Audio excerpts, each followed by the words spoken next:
Intelligence is the ability to recognize patterns, recognize relationships, reason about it, and make a prediction or plan an action. That's what intelligence is. It has nothing to do with general intelligence. Intelligence is just solving problems. We now have the ability to write software. We now have the ability to partner with computers to write software that can solve many types of intelligence, make many types of predictions at scales and at levels that no humans can. For example, we know that there are a trillion things on the internet, and the number of things on the internet is large and expanding incredibly fast. And yet we have this little tiny personal computer called a phone. How do we possibly figure out, of the trillion things in the internet, what we want to see in our little tiny phone? Well, there needs to be a filter in between, what people call the personalized internet, but basically an AI, a recommender system, a recommender that figures out, based on the nature of the content, the characteristics of the content, the features of the content, based on your implicit and explicit and preferences, find a way through all of that to predict what you would like to see. I mean, that's a miracle. That's really quite a miracle to be able to do that at scale for everything from movies and books and music and news and videos and you name it, products and things like that. To be able to predict what Ben would want to see, predict what you would want to click on, predict what is useful to you. I'm talking about things that are consumer-oriented stuff, but in the future, it'll be predicting what is the best financial strategy for you, predict what is the best medical therapy for you, predict what is the best health regimen for you, what's the best vacation plan for you. All of these things are going to be possible with AI. And that was an excerpt from an interview with today's Leader Subject, episode 20, and that is Jensen Huang, CEO of Nvidia, and an excerpt from the interview that he did with writer Ben Thompson, talking about Nvidia's vein within intelligence and the future of AI, of which has really had a renaissance in the last year or so that Nvidia has been at the forefront of. And with that, welcome back to Leaders, a podcast dedicated to exploring the best leaders this world has ever seen. Nvidia is certainly been in the news and relevance within the AI revolution that we've realized here, and really the leader behind that throughout this entire time has been their CEO and leader, Jensen Huang. So it was relevant and timely to cover him on this Leaders podcast, as not only this year, but several years before that, he has laid the groundwork into becoming a great leader and founding a great company that thrives today. And so within his early life and education, he was born on February 17th, 1963 in Taiwan. He moved to the U.S. at the age of 9 and grew up in the Portland, Oregon area. Displayed an early interest in technology and computer programming, earning a Bachelor's of Science degree in electrical engineering from Oregon State and a master's in electrical from Stanford. In 1993, he co-founded Nvidia with Chris Malachowski and Curtis Prime, originally known as NVIDIA, NV, combination of Nvidia and Video, in Santa Clara, California. The company's initial focus was on the development of graphics processing units, GPUs, for gaming and multimedia applications. Innovations in graphics technology. Under their leadership, Nvidia became a pioneer in graphics technology. The company introduced several groundbreaking innovations, including the first graphics processing unit, GeForce 256, in 1999. This GPU had a transformative impact on the gaming industry by significantly enhancing graphics capabilities. They did see an expansion into AI and deep learning, recognizing the potential of GPUs for parallel processing. He led them into those fields beyond gaming, seeing an opportunity to apply GPUs to our artificial intelligence and deep learning tasks, which require massive computational power. This strategic shift proved to be highly successful, and Nvidia became a leader in AI hardware. Leadership as CEO for Jensen So he provided a clear vision for the company's future. His ability to anticipate industry trends, such as the rise of AI, and pivot the company's focus accordingly, played a crucial role in their success.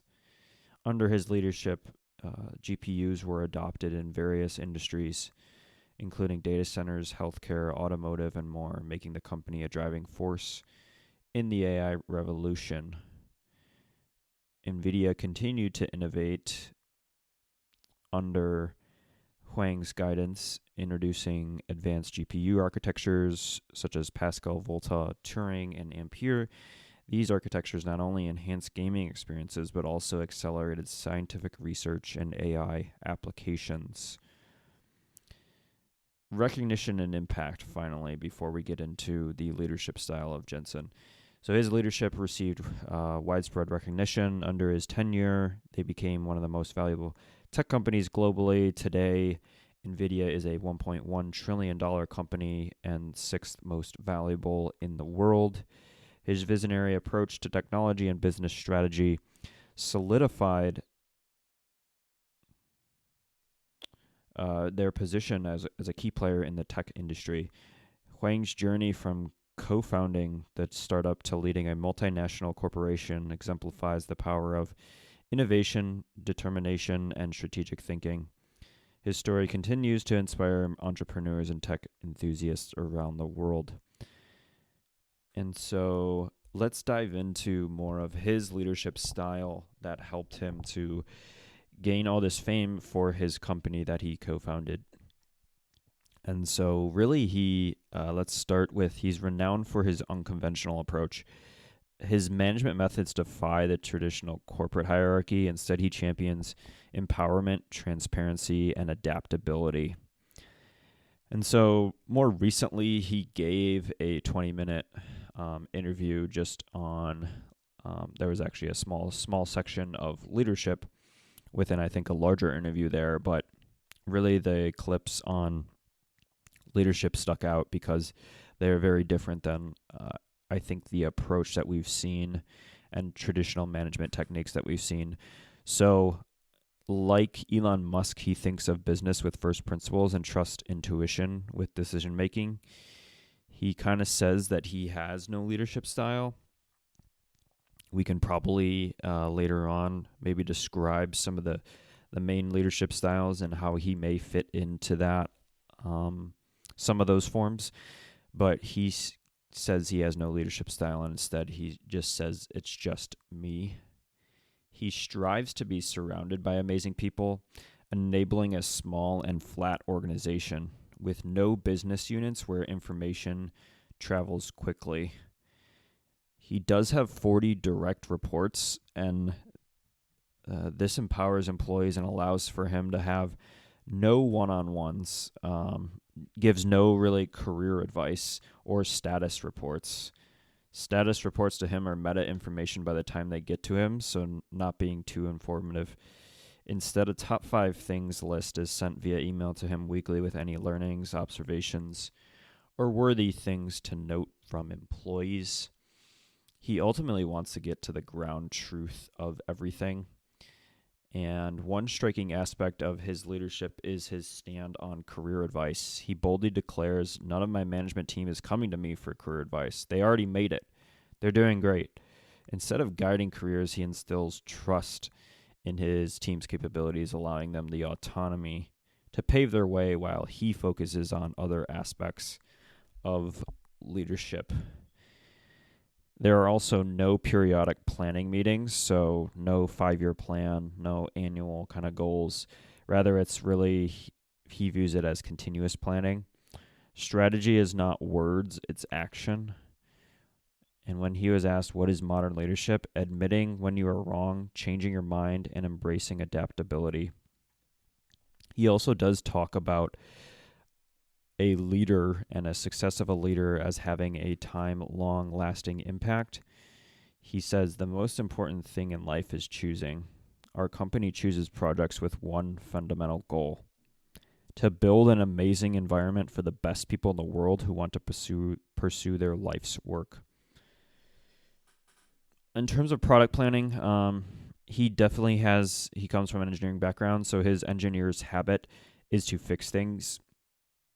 He really strives for employee communication and serves, he says, as a custodian of culture. He views the role of a CEO as trying to cultivate the next generation of leaders, and he helps those aspiring leaders think through with managers the problems that they're facing. He added character and values matter most in leadership roles. It turns out great success and greatness is all about character. When it comes to that legacy standpoint, so we've talked about succession in previous episodes, in terms of the lasting legacy of some of these leaders is sometimes identified in which the succession leader that they choose and the CEO that comes after that, and the success and or failure of that leader is indicative of perhaps some of the leadership that CEO or leader had before. But from his view, succession planning he views as toxic for an environment of sort of pre-selecting people. Instead, he tries to focus on developing a lot of leaders internally and kind of letting that play out versus kind of saying, okay, you're in line for the CEO seat in 5 years when I step down. He did also do an acquired episode podcast with those guys recently in an interview, and just a few notes from that as well. So he talks about the courage to build a system like a computing stack, and then he makes the analogy that the layers are the people and the architecture of the people managing the system, and our org charts look the same for each product. He doesn't really agree with that. So the traditional kind of like org chart and hierarchy that a lot of companies consistently more or less instill across the board, he does not feel that those are effective as they are selling different products. So you should adapt your hierarchy and org chart such that the product that you are selling. Collaboration, mission is the boss. And so, again, another analogy is that it's built like a neural network from the collaboration and cross-departmental collaboration efforts that happen. No such thing as privileged info. So he talks about, again, that clear communication, flat organization across the board. Everyone should know everything. He does mention, in terms of influence as well, Clayton Christensen and Andy Grove. Andy Grove we covered back on episode 10 as a leader and high output management amongst one of the books that Jensen references. He does mention also formative time of LSI Logic and what he learned there, as well as from the venture capitalist Don Valentine, who invested into Nvidia, as being kind of other influences. From a leadership style standpoint, so that's kind of his take and perspective on it. Diving a little bit more into that and what we've kind of communicated out in terms of some of the other styles, I think you definitely see the visionary leadership that he brings. So honing in on that, the future orientation. So he's always been a visionary leader, identifying and investing in technologies ahead of the curve, such as the GPU deep learning, which has enabled AI. Also innovation focused, so very visionary in that right too. So consistently emphasizing innovation and steering Nvidia to explore and create in areas like AI, autonomous vehicles and data centers, redefining the company from a graphics card maker to an AI computing company. He's also, in a sense, transformational leadership, inspiring and motivating, so known to inspire his team by creating a compelling vision of the future and encouraging them to innovate and push boundaries. Adaptability, so he's demonstrating an ability to pivot and adapt to changing market dynamics, repositioning them to capitalize on emerging opportunities. From another leadership style, too, that he exhibits, also say participative. So, inclusiveness, he values input from team members, often involving them in decision making processes, fostering that collaborative environment. From a communication standpoint, he talked about, too, he's an effective communicator, known to share the company's vision, objectives, and strategies clearly with his team and stakeholders.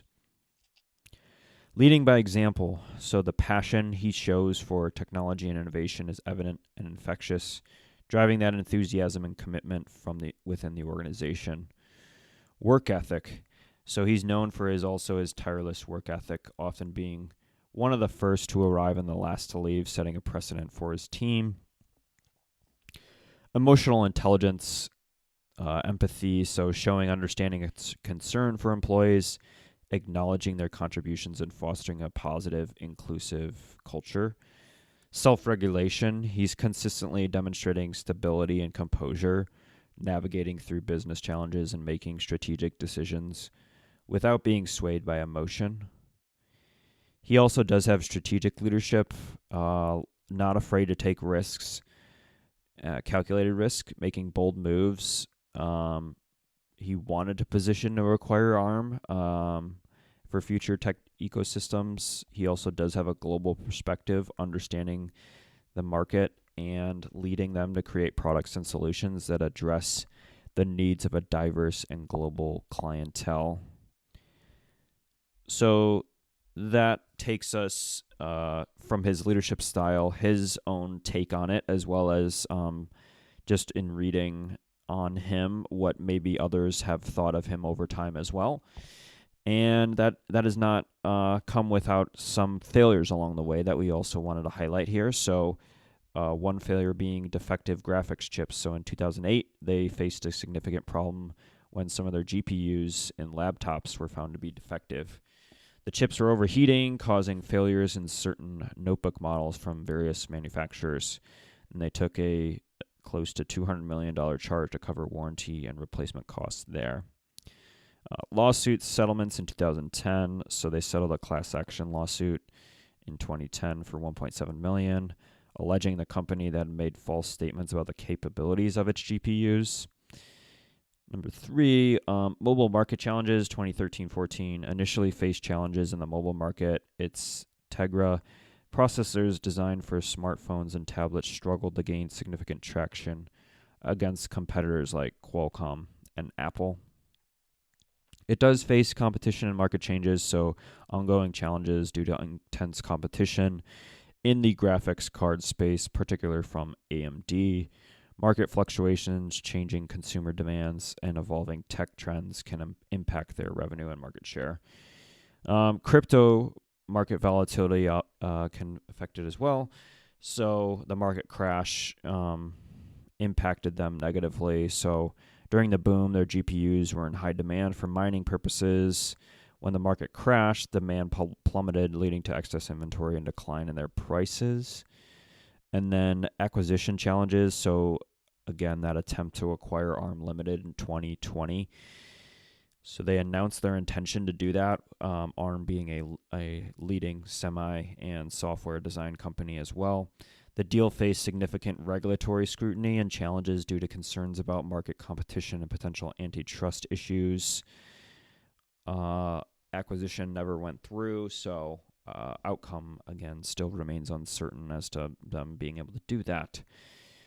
Finally, smaller section here on mentors and heroes. He publicly, at least, he hasn't mentioned, there really hasn't been a book mentioned or written yet on Jensen and Nvidia, so not too much reflection within his kind of interviews, videos, talks that he's given in terms of mentors and heroes. Definitely certainly point to his co-founders there. There is one section here. He says, I would say that my greatest gift is surrounding myself with amazing people and giving them the opportunity to do amazing work and helping them achieve more than they thought was possible, and together as a team do the impossible. That's my gift. Ever since I was a kid, I was surrounded by smart kids, and when I was working, I was always surrounded by smart people.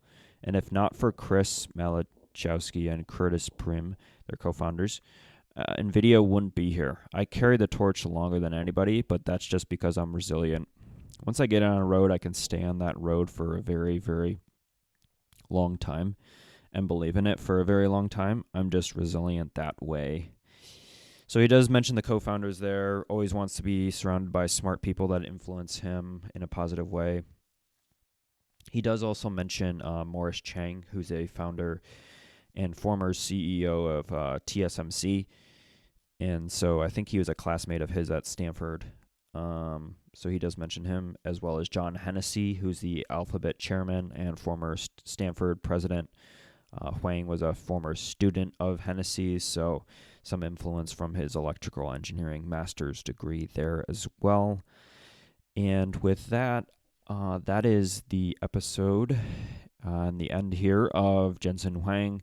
Certainly one in which very timely within this last year of a lot of people becoming aware of who he is and who's leading this Nvidia company that has become the sixth most valuable in the world throughout it. And so his legacy and his leadership style and results really are still remain to be seen.